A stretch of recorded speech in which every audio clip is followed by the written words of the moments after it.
I'm talking to Dr. Paul Henny in Roanoke, Virginia. And Dr. Henny was telling me that one of the questions that he asks his patient is about their breathing. What is that all about? Why is the dentist interested in my breathing? Over the last 20 or so years, more and more dentists are paying attention to how well people are breathing. For instance, how well they can breathe through their nose, for instance, or whether or not they snore at night, or whether or not they have disrupted sleep, such things like apnea. Because we know that the mouth and the oral cavity are actually related to a lot of these things. And for instance, if a person can't breathe through their nose, then obviously they have to breathe through their mouth. When a person breathes through their mouth, that influences all the bacteria that are present in the mouth and in the throat.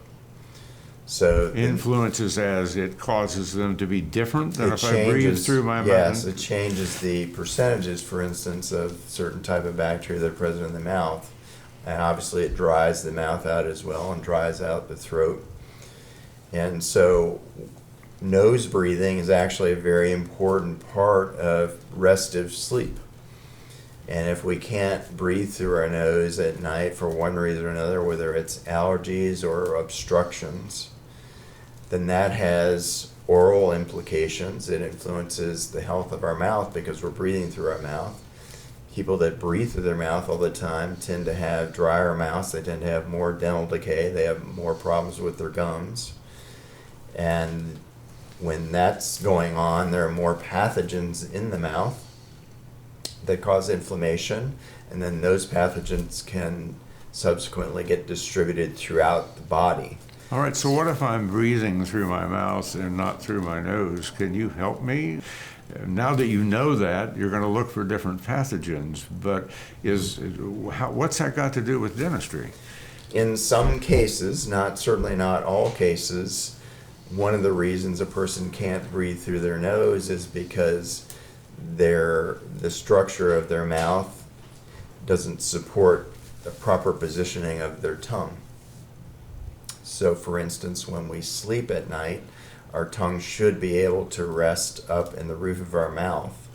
If we have a very narrow vault to the roof of our mouth, then there isn't space for our tongue to go there, and it ends up resting in the back of the throat, and instances like that can cause snoring, for instance, or disruptions in sleep. So as a dentist who's aware of these issues and is studied them, there's certain orthodontic procedures, for instance, that can be deployed that can widen the palate, can create more space for the tongue. We can help identify problems with the nose. Some of those corrective measures may not be deployed by a dentist, but we can get the person to an ENT to help them with that. So really this area of breathing and disrupted breathing is an area that requires collaboration with medical specialists so that we can jointly diagnose the problem and deploy, if there are dental solutions to the situation, then we can discuss those and have that as part of the treatment plan as well. So being able to breathe through our nose at night is a critically important aspect of us sleeping well at night. When we can't breathe through our nose and we're breathing through our mouth, our sympathetic nervous system is activated and we don't get as deep restive sleep. And there are a lot of studies that show that poor quality sleep influences everything else, our ability to heal, our ability to remember, the quality of our immune system. There's a likelihood of greater incidence of heart attacks and all kinds of things. So quality of sleep is a huge issue that we dentists are starting to pay more and more attention to. And I think it's important that patients try to align with the dentists that are looking at their patient's situation in a more holistic way. Not just looking at teeth, not just looking at gums, but looking at how all these systems are functioning and try to help the patient move towards more optimal functioning. All of medicine today is so specialized. There are people who deal in sinus problems, people who deal in lung problems, people who fix teeth. but you're looking at this more as the body really works together. Absolutely that, and I think that dentistry's been as guilty of sort of functioning in a silo Right. as every other aspect of medicine has, and I think that that's very limiting.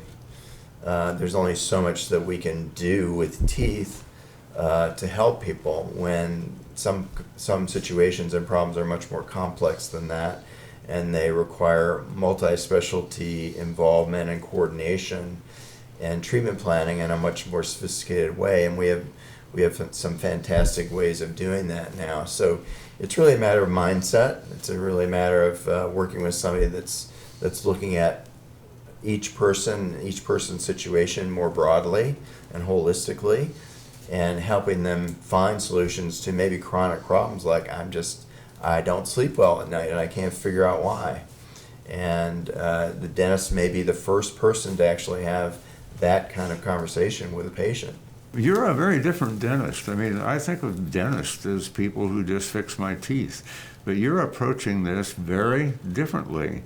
And I suspect there aren't many dentists doing that. I don't know of any other dentist that does that. Well, I mean, there are a number of dentists like myself that practice in this way around the country, although most dentists are still centered around teeth because that's the way dental insurance works. It's focused on... You think of a dentist, you think of teeth. Right. So, dental insurance is structured to pay for repairing teeth and the bones associated with teeth and so forth, but it doesn't have reimbursement pathways for dentists to spend time helping people address, and even identify, much less resolve some of these more complex situations that involve the entire body. Well, I'm kind of afraid this is going to be very expensive. So what's an entry point to have a discussion with you?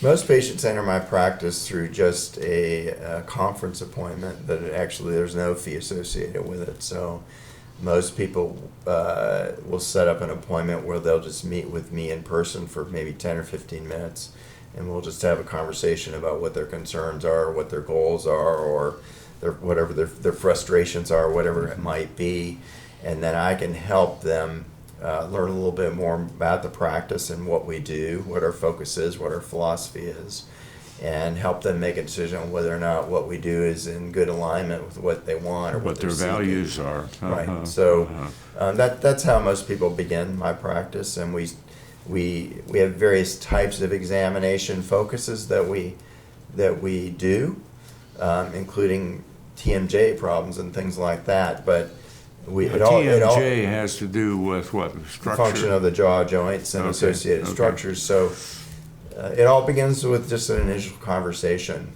and to try to find out what the specific desires and needs of each person is, and then we will tailor our examination process to make sure that we're very thoroughly looking at that and finding appropriate solutions for the issues that they're having in that area.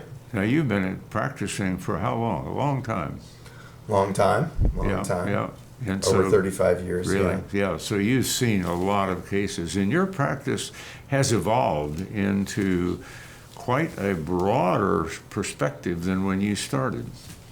Yeah, my practice started out like many other dental practices where we were just kind of focused on teeth. Right. And I was just doing the things that I received basic training on in dental school. And as I've developed my education and did a lot of postgraduate work and teaching and so forth, my understanding of the mouth as a very complex system and how it's related to the rest of the body expanded out. So my practice reflects that more. And so now I tend to work with fewer people, but those people tend to have more complex problems that require more attention, more careful diagnosis, more follow-through, and so forth. So that's kind of how my practice has evolved over time. Interesting. Well, Dr. Paul Henny is not your run-of-the-mill dentist. He's been practicing for many, many years. He's a well-known instructor in the field of dentistry. He's written a book, and he's very, very focused on whole body health. So if you're interested in a consultation, there is no cost. Just pick up the phone, call, get an appointment, and share with Dr. Henny what your frustrations are and why you're looking for a dentist or why you might want to consider Dr. Henny's practice. And thank you so much. Very enlightening. Thank you, Sam.